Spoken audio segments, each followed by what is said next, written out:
샬롬 할렐루야. 출애굽기 34장 6절에서 7절요. 여호와께서 그의 앞으로 지나시며 선포하시되 여호와라 여호와라 자비롭고 은혜롭고 노하기를 더디하고 인자와 진실이 많은 하나님이라. 인자를 천대까지 베풀며 악과 과실과 죄를 용서하리라. 그러나 벌을 면제하지는 아니하고 아버지 악행을 자손 3, 4대까지 보응하리라. 하나님의 공의입니다. 성경 속의 사례들을 통해 하나님의 공의와 사랑 속에서 응답이 지연되는 경우들에는 어떠한 것들이 있는지에 대해서 살펴봅니다. 에레미야 29장 11절에 보면 나 여호와가 말하노라 너희를 향한 나의 생각은 내가 아나니 재앙이 아니라 곧 평안이요 너희 장래에 소망을 주려 하는 생각이라 하신 말씀처럼 자비와 긍휼이 풍성하신 하나님께서는 우리의 모든 기도에 응답해 주기를 원하실 뿐만이 아니라 재앙을 물리쳐 주시고 어려움을 면하게 하시며 평안과 소망을 주기 원하십니다. 그런데 하나님을 사랑하고 충성하며 열심히 기도하고 작정하여 믿음으로 행하는데도 응답을 주시지 않는 경우가 있는데 이는 본인에게 사랑이 없거나 치료받을 믿음이 부족해서가 아니라 하나님의 공의와 사랑 속에서 응답이 지연되는 이유가 있기 때문입니다. 또 곧 누군가와 영적인 끈으로 묶여 있으므로 연결된 사람의 문제까지 해결해야 응답이 올 수 있는 경우입니다. 예를 들면 조상이 우상 숭배를 심히 하거나 하나님을 대적하여 후손이 고통받는 경우입니다. 또 아기와 부모의 관계에서도 부모가 하나님 앞에 번제했을 때 열심 내던 것이 식어지고 미지근한 신앙이 되었을 때 아기의 질병을 통해 연단이 오기도 하지요. 그런데 혹자는 자기 잘못으로 인한 것도 아닌데 어째서 조상이나 다른 사람의 잘못이 자기에게 영향을 주는가 생각할 수도 있지만 조상과 후손이라는 관계의 끈으로 연결되어 아비의 행함이 후손까지 영향을 주는 것은 영계의 법칙에 의한 것입니다. 열왕기상 21장이 엘리야를 통해 아합 왕이 폐역한 범죄로 인해 자신뿐만 아니라 그의 식솔들과 후손들까지 하나님께 저주를 받게 될 것이라는 말을 듣게 됩니다. 이에 하나님의 저주를 두려워한 아합이 지극히 겸비한 모습으로 하나님께 자비를 구하니 하나님께서는 아합의 회개를 들으시고 재앙을 감해 주셨습니다. 그런데 아합 자신은 저주를 면했지만 그와 연결된 후손은 여전히 아합으로 인한 저주에서 벗어나지 못했다는 사실이지요. 이처럼 연결된 끈으로 인해 재앙이 임할 뿐 아니라 은혜와 축복도 다른 사랑과 끈으로 연결될 수 있습니다. 예를 들어 복의 근원인 아브라함과 함께함으로 조카 롯이 복을 받은 것과 하나님께 사랑받은 다윗 왕으로 인해 그 후손들이 하나님의 긍휼을 크게 입었던 것도 영계의 법칙에 의한 하나님의 공의였습니다. 그러나 후손의 운명이 무조건 부모나 조상에게 달려있다는 뜻은 아닙니다. 너무나 선하고 진실하여 재앙을 입지 않을 만한 사람이 부모 때문에 무조건 재앙을 당해야 한다거나 하나님을 대적한 흉악한 범죄자가 부모의 믿음으로 천국에 갈 수 있는 것이 아니죠. 결론적으로 최종적인 구원의 문제는 반드시 자기 자신의 선택에 달려 있습니다. 다만 영적으로 사단의 회방을 더 크게 받는다거나 혹은 하나님의 은혜를 더 크게 입을 수 있는 분야들이 있어서 정도의 차이가 있다는 사실이지요. 조상이 하나님을 대적하고 큰 악을 행했다면 후손이 구원받을 만한 믿음을 갖지 못하도록 사단이 송사할 수 있는 여지가 남보다는 더 큰 것이죠. 또한 후손의 심성도 조상을 닮아 강팍하기 쉬우므로 구원받고 은혜 받을 만한 마음이 되기가 비교적 쉽지 않은 것이죠.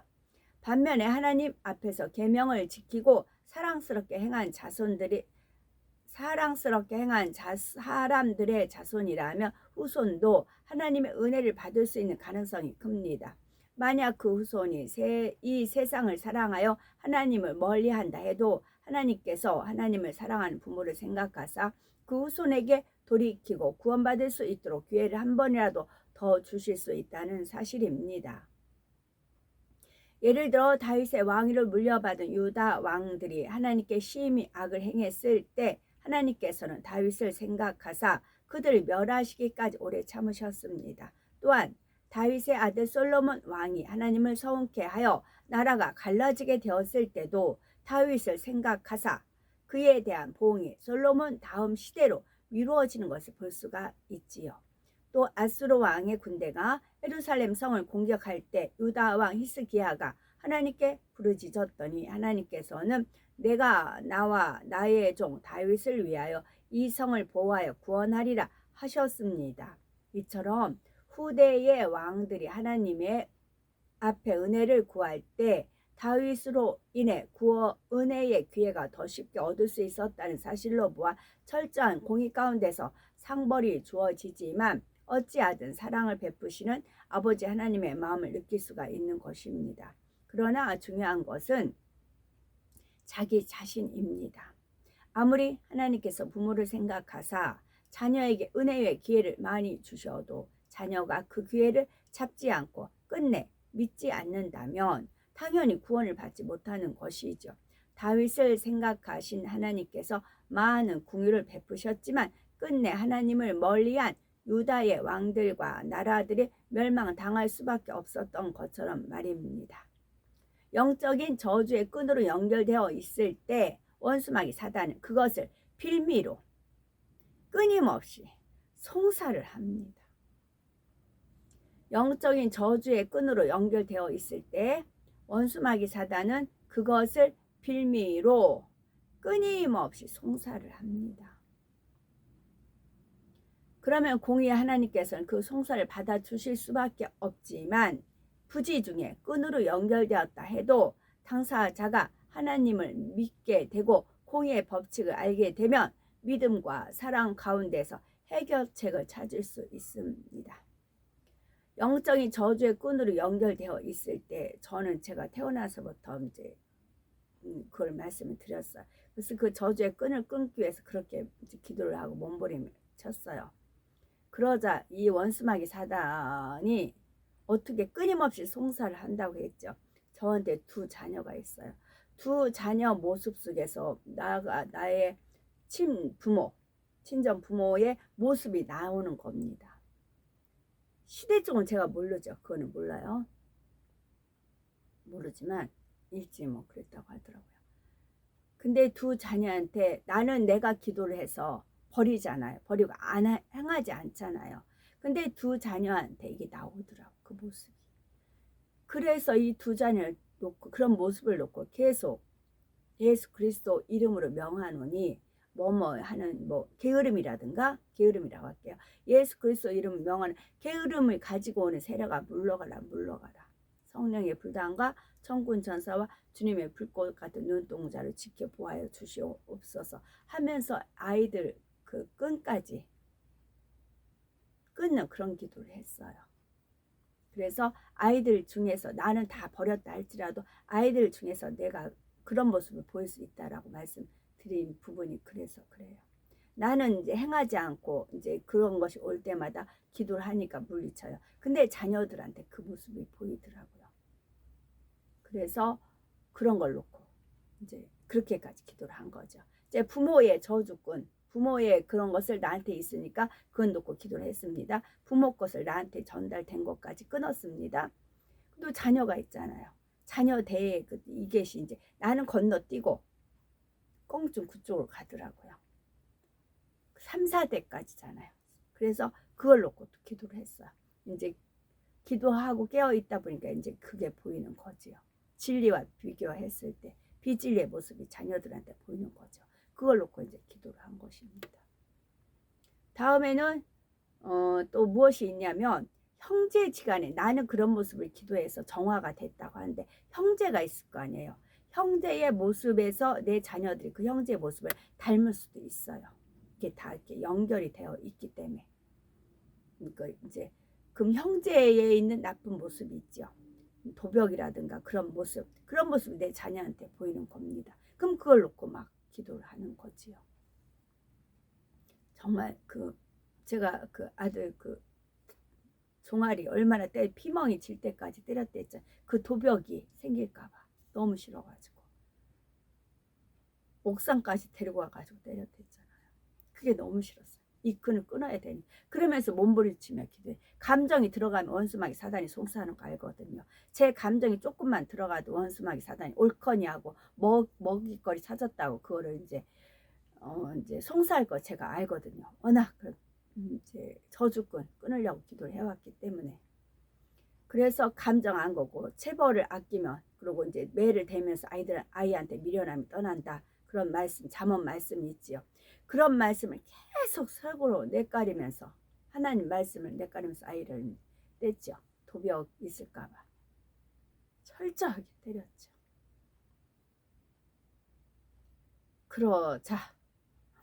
그러자 나중에는 아들이 그것을 고맙다고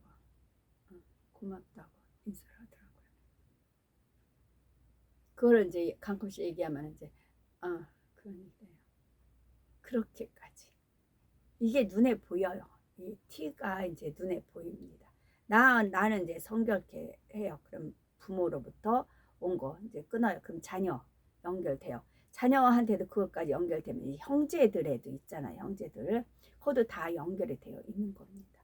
그런 것까지 원수마귀 사단이 송사를 합니다. 그런 것까지 철저하게 기도합니다.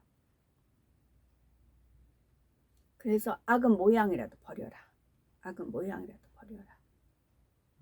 예를 들어 조상이 하나님 앞에 중한 죄를 지어 후손에게 재앙이 임한 경우 그 해결책이 나오지요.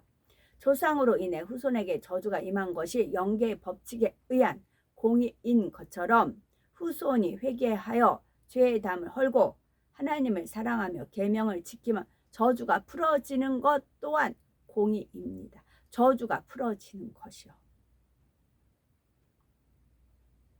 열왕기하 22장에 보면 유다의 요시야 이전에 있었던 왕들이 심히 우상을 숭배하고 하나님 앞에 악을 행함으로 유다에는 큰 저주가 임하게 되었습니다. 그래서 말씀드렸잖아. 백보자 대심판 때 내가 환경이 이래서 내가 이래서 변명할 소용이 없다 말씀드렸잖아요.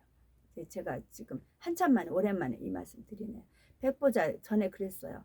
이건 너무 생생했었는데 지금 내 시간이 흘러서 진짜 제가 머리가 컸나 봅니다. 이런 것도 안 떠올려. 백보자 대심판 때 자 이러고 저러고 막 변명을 해요. 저주고 현재 막 그래요. 그래서 어쩔 수 없었다. 결론은 그거죠. 근데 왜 내가 지옥을 가야 되느냐. 내 상황이 이러지 않았느냐. 된다고요. 우리나라도 뭐 상소라는 게 있잖아요. 그러면 하나님께서 그러셨어요. 네 삶을 보여줄 거다 그러셨어요. 네 삶을 보여줄 거다. 네 삶을 보여줄 거다. 아버지. 네 삶을 보여줄 거다. 그러면 할 말을 해봐라. 입이 있어도 그들이 말을 하겠느냐. 입이 10개 있어도 네 삶을 보여줬을 때 네가 어떻게 살아왔는지, 내 이름 하나 믿고 네가 어떻게 견뎌왔는지, 주 예수 그리스도의 힘으로 어떻게 네가 버티고 이겨왔는지, 온갖 그 저주권에서 네 삶을 보여줄 거다. 입이 10개 있어도 그리 말을 할 수 있겠느냐. 그런 적이 있으셨어요. 그래서 네 삶을 사장하지 않겠노라 그러셨거든요. 지금은 제가 이제 공개적으로 많은 분들한테 말씀을 드려서 제가 이런 말을 이제 안 하게 됐네요. 그러셨어요. 아버지께서. 저주가 풀어지는 것도 또한 공이라고요. 그래서 이런 말씀 제가 떠올려준 대로 말씀하는 거죠. 이렇게 제가 이제 저 혼자만 끙끙 임금님기는 당나귀 기 그거 있잖아요. 그러면서 그 소갈이죠. 소갈이 하면서 이제 하나님 신부름을 가지만 핍박과 그 모든 것을 받고 다시 돌아오며 또 애끓는 마음을 가지고 하나님 앞에 울부짖으며 기도하며 막 그런 삶들이 있었지요. 그랬을 때 하나님께서 그러셨어요. 백보자 대심판 때 보자고 하자 그러셨어요. 그들이 입이 10개인데 네 삶을 보여주면 비춰주면 말을 하겠느냐. 그 어떠한 자도 그러셨어요. 그게 저에 대한 보상이라고 하셨고요. 열왕기하 22장에 보면 유다의 요시야 이전에 있었던 왕들이 심히 우상을 숭배하고 하나님 앞에 악을 행함으로 유다에는 큰 저주가 임하게 되었습니다. 그런 상황에서 왕이 된 요시야는 자신들이 하나님을 배신하고 계명을 버렸으므로 재앙을 크게 당하게 되었다는 사실을 알고 하나님께 철저히 회개하며 용서를 구했지요. 요시야가 아무리 하나님 앞에 회개한다 해도 이전 유다 왕들의 죄가 너무 중하였기에 유다 전체에 임한 저주가 풀어질 수는 없었지만 이전의 왕들로 인한 저주가 요시야 시대에는 임하지 않도록 하나님께서 궁유를 베푸신 적도 있습니다. 또한 하나님을 거역했던 여로보암의 왕의 아들 아비야가 중한 병에 걸렸을 때 여로보암의 아내는 아들이 어떻게 될 것을 알기 위해 선지자 아히야에게 나갔습니다. 당시 선지자 아히야는 나이가 많아 눈이 어두웠고 여로보암의 아내는 왕비의 신분을 숨기기 위해 변장까지 했습니다. 그러나 하나님께서는 미리 여로보암의 아내가 변장하고 올 것과 그에게 어떤 말씀을 하라는 것까지 아히야에게 알려주었죠. 즉 여로보암의 범죄가 중하므로 그의 일족과 후손이 다 비참하게 죽임을 당할 것과 그 아들 아비야도 죽게 된다는 것이었지요. 그런데 그 죽음이 오히려 아비야에게는 복이 되었습니다. 장차 여로보암의 범죄로 인해 그 집안이 다 비참한 죽음을 당한 상황이었기에 하나님 앞에 합당한 마음을 가진 아비야만은 재앙이 임하기 전에 죽음으로 백성들의 사랑 가운데 평안한 죽음을 맞을 수 있도록 하나님께서 은혜를 베풀어 주신 것이었지요. 이 또한 자신의 마음과 행함으로 인해 아비로부터 묶인 저주가 벗겨져 나갈 수 있는 사례가 됩니다. 사무엘은 어머니 한나의 서원으로 인해 묶여진 경우이지요. 물론 이는 선한 기도로 묶인 것이기에 어머니와 아들 양쪽에 다 유익이 되었지요. 비록 사무엘 스스로 선택한 것이 아니라 어머니의 서원으로 인한 것이었지만 사무엘 자신도 하나님께 드려짐으로 영적으로 존귀한 사람이 되었으며 한나 또한 서원을 지킴으로 더 큰 축복을 받았지요. 이와 반대로 입술의 말로써 자신들뿐 아니라 그 후손들까지 재앙의 끈으로 묶어버린 경우도 있는데 바로 예수님을 죽게 한 유대인들이었지요. 그들은 무죄한 예수님을 죽음으로 몰아넣으면서 그 피를 우리와 우리 자손에게 돌릴지어다 했습니다. 이 고백이 그대로 임하여 그 후로 유대인들은 참혹한 순환의 역사를 겪었고 그중 대표적인 것이 나치에 의한 유대인 대학살이었지요. 이처럼 자신들이 어떤 말을 내었을 때 입술의 열매를 먹게 되는 것이 영계의 법칙이요 공의입니다. 소속된 교회로 인해서 영적인 끈이 연결되므로 축복과 재앙이 달라질 수도 있습니다. 양떼의 목자인 주의 종이나 교회의 머리된 일꾼들이 하나님을 사랑하고 사랑받는 사람들일 때는 그 교회의 성도들에게도 영육간의 하나님의 은총이 더욱 크게 임합니다. 주의 종과 일꾼들을 기뻐하신 하나님께서는 그들의 교회와 양떼를 위해 기도할 때 넘치는 축복으로 응답해 주시는 것입니다. 그런데 만약 주의 종이 심히 범죄를 했다거나 일꾼들이 분란을 일으키는 등 하나님을 서운케 하는 일들이 있으면 교회가 부흥하기 어려운 것은 물론이거니와 성도들의 영혼이 잘되기도 어렵고 가정과 일터에도 시험 환란이 떠나질 않는 것입니다. 구약에서도 왕이나 제사장이 범죄하면 나라 전체가 전쟁이나 기근 등의 재앙을 당하므로 백성들까지 심히 고통을 당하는 것과 같은 이치이지요. 영적으로 연결된 관계 속에서 다른 사람으로 인해 어려움을 당하거나 복이 임할 수 있는 것도 하나님의 공의 가운데서 이루어지는 일들이라 했지만 중요한 것은 자기 자신의 마음과 행함입니다. 아무리 부모로 인해 은혜를 주신다 해도 자신이 하나님 앞에 합당하지 않게 살아간다면 결국은 구원받지 못합니다. 또한 아무리 다른 사람과 저주의 끈이 연결되었다 해도 내 자신이 하나님의 계명을 지키고 살면서 남보다 더 뜨겁게 하나님을 사랑하면 구원받을 수가 있지요. 더 나아가 선과 진실과 사랑을 이루어 아버지 하나님의 마음을 감동시키기만 하면 어떤 문제들도 해결받을 수가 있는 것입니다.